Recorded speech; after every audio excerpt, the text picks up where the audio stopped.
What truly defines a great leader? Can we even answer that question definitively? As I sat down to script out this podcast, I reflected on the leaders that I've encountered and the traits they possessed. Is there a formula for becoming a great leader if one isn't already?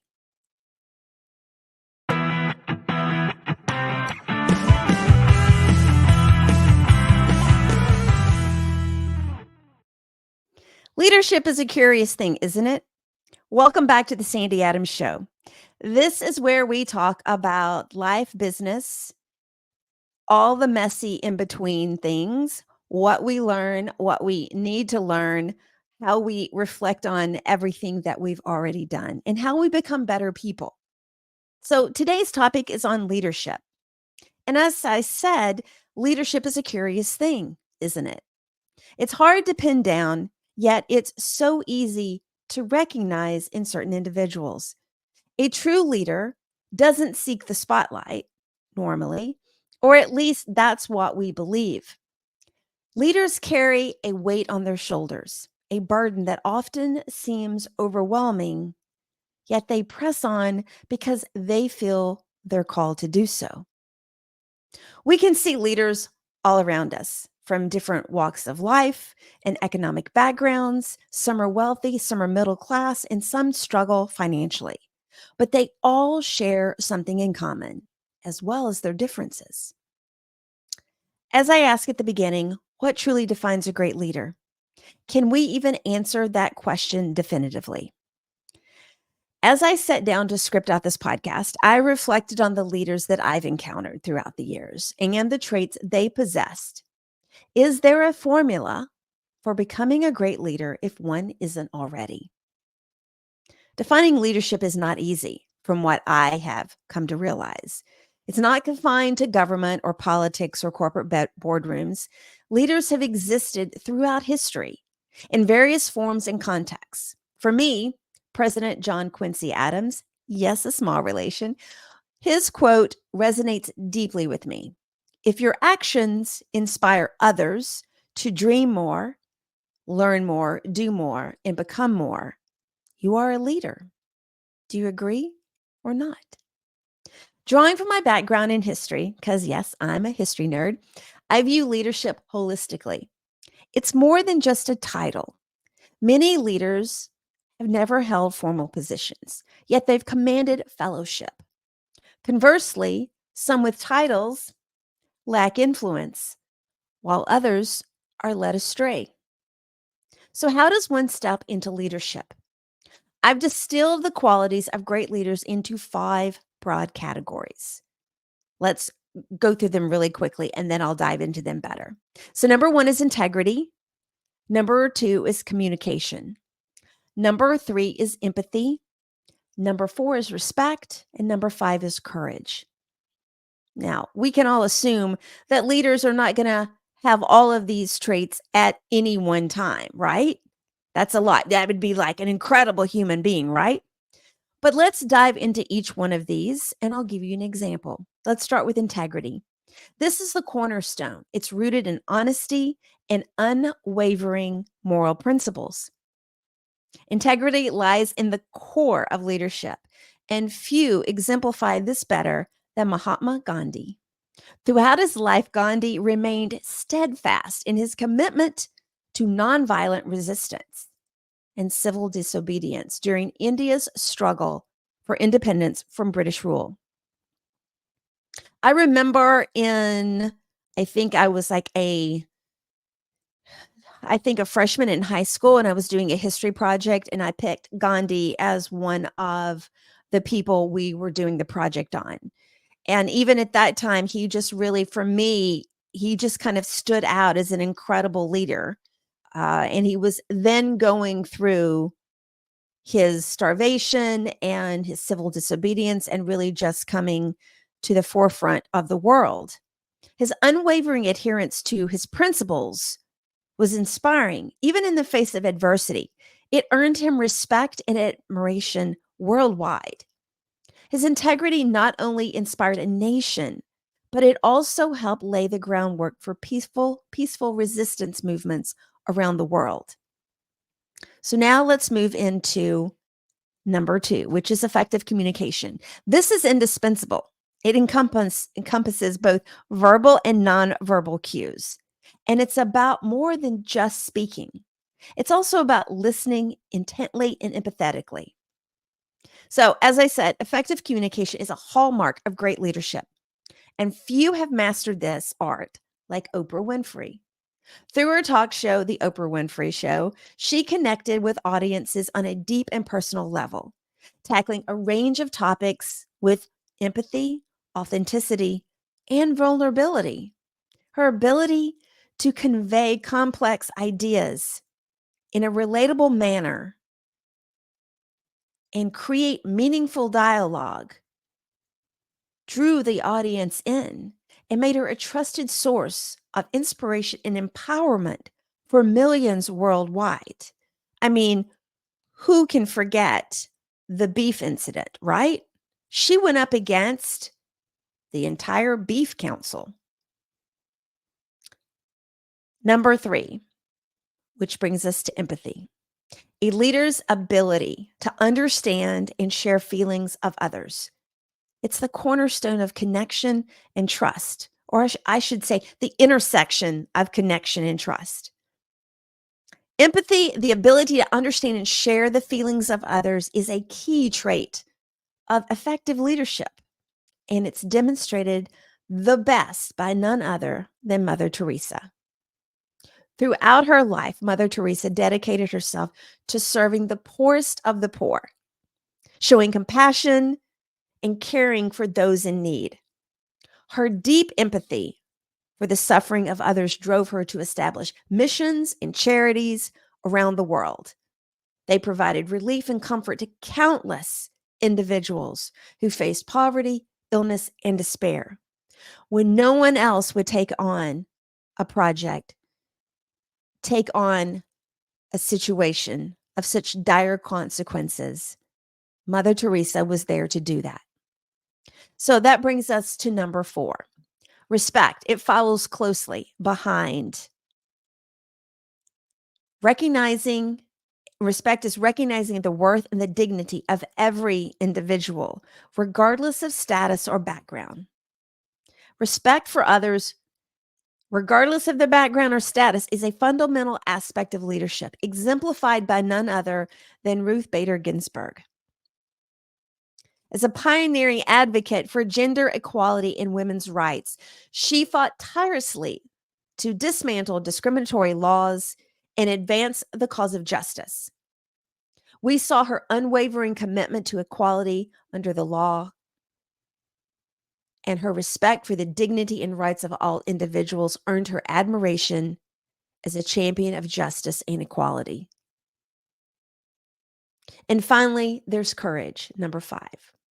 Leadership demands boldness, the willingness to step into uncertainty and take a calculated risk for the greater good. And I say this courage as number five, but the people who exemplify this specific trait don't always think about their actions before they do them. They do them in the face of fear because they feel they just have to do it. They're compelled to do it. Courage is the willingness to confront adversity and take bold action. And it's a defining characteristic of exceptional leadership. And a person who embodies this so well was Rosa Parks. By refusing to give up her seat to a white passenger on a segregated bus in Montgomery, Alabama, she helped spark the Montgomery bus boycott. And she became a symbol of resistance against racial segregation. I believe there are interviews with her. She talks about that moment. Was she really thinking about what she was doing? Or did she just feel compelled to do it? Has she just been pushed to a moment in time where there was no thought, there was just do? Her act of courage and defiance inspired a movement for civil rights and paved the way for significant social and legislative changes in America. But she did not do it alone. She inspired followers to come along and help her. They believed in her and they were inspired to do great things. So it goes back to that question. So, how does one become a leader? It starts with cultivating these qualities that I've just discussed within yourself, honing them through practice and self reflection. It does not come easy, and you can't do them all at one time. It's not always an easy path, but it is a journey worth undertaking. And I will tell you, every single one of these, any great leaders throughout time or currently, they didn't truly think about everything as they're doing it. When you're in the middle of something, when you're in the middle of becoming who you're meant to be or finding that passion inside of you, you're not really sitting down and going down a checklist of saying, this is what I need to do. And this is how I'm going to do this. For the most part, no. It's about creating habits. It's about creating consistency. When you consistently cultivate your habits that you've put in place that that can get you from A to B, right? You keep doing those habits, you keep cultivating those habits, you start becoming more and more consistent with those habits. And that consistency helps you feel more self-confident. And that self-confidence will push you to do more things. We are not meant to stay comfortable. We are meant, if we're going to grow, we are meant to be uncomfortable until we get comfortable. And then we push ourselves a little bit more, right? We have a world hungry for authentic leadership. And I challenge you to heed the call. Most of us, most of you out there, aspire to be a leader. Maybe not in that term. Maybe you're not sitting there thinking, oh, I want to be a leader today, right? But maybe you're thinking, I'd like to join that board. I'd like to be on the PTA. Oh, I might even want to be president, but not right now. I just want to join. Maybe I'll take over the bake sale. Okay. Maybe I want to step up at church. Maybe I want to lead a team at school. We all aspire at some moment in time to step out of our comfort shell just a little bit and lead, whether it is a true leadership role or not in our heads. Leadership is not just the manager, the director, the president. It's not just the head things. There are head moments at every step in your life, right? So now let's lead by example. Let's inspire others, right? To dream, to learn, to do, and become more. That, my friends, is how we become true leaders, by bringing the other ones with us. So here is a simple 3-step framework to start building your leadership habits and foundation. Number 1, this is the one most people do not want to do: self-reflection and assessment. I know. I hate them too. I hate self-reflecting, except in my mind at 3 a.m. in the morning when I cannot sleep, right? When I'm trying to take over the entire world's problems and solve them in the span of 3 hours in the middle of the night. But self-reflection and assessment is important. Even it's not like you have to necessarily sit down with a notepad and go through this long narrative thing, but you can, because writing things down helps you think things through. But let's talk about the self-reflection and assessment. So begin by taking a deep dive into your own strengths, your weaknesses, your values, and your goals. Your goals are important. Reflect on past experiences. Ask for feedback from people you work with, from your mentors, from team members. You want to identify areas where you excel and also areas where you can improve as a leader. We can all improve. I can improve. I'm constantly trying to improve.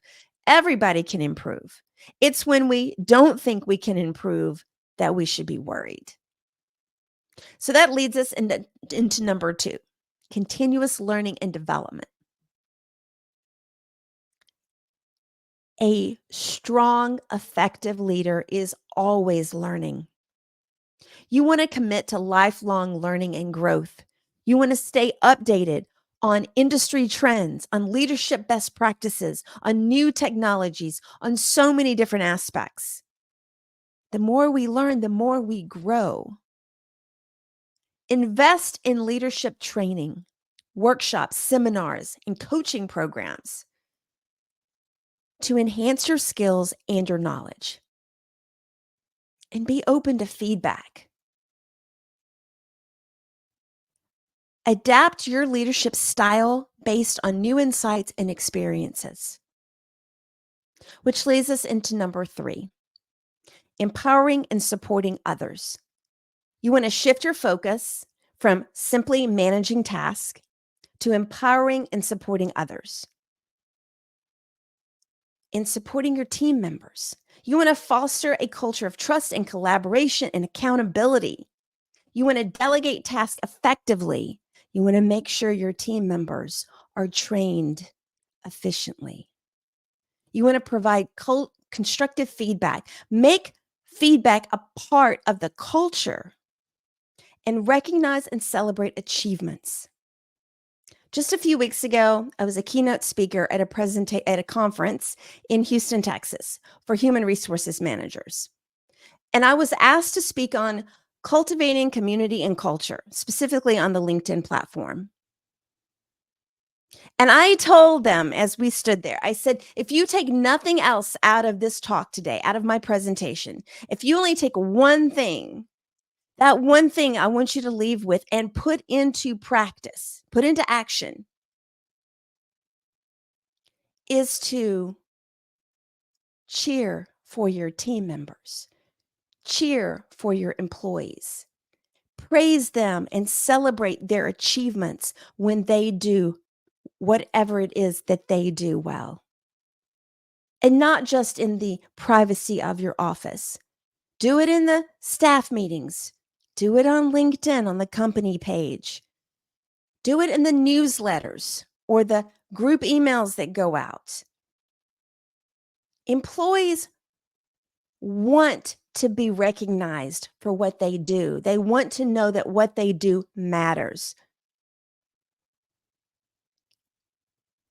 And that is such an important thing as a leader. Invest in the professional development of your team members, of your employees, and create opportunities for them to grow and succeed. When your team grows and succeeds, when your employees grow and succeed, your company becomes better. And ultimately, that will affect the bottom line. Now, by following this framework of self-reflection, of continuous learning, and empowering others, you can start building those skills to become a more effective and impactful leader in your organization. We have a world hungry for authentic leadership, and I want to challenge you to take that call to embody all of the things that we've talked about today. Lead by example, inspire others to dream, learn, do, and become more. That, my friend, is how we become true leaders. Now, let me recap what we've learned in this episode, because it's been a lot, right? Okay. 5 pillars of leadership that I discussed. 1 is integrity, 2 is communication, 3 is empathy, 4 is respect. Number integrity, communication, empathy, respect, and number 5 is courage.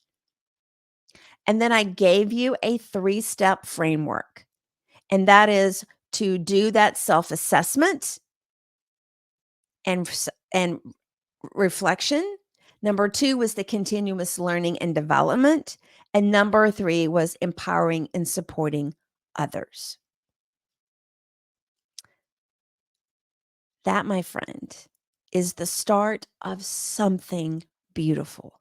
It's the start of you becoming more than what it is that you do currently.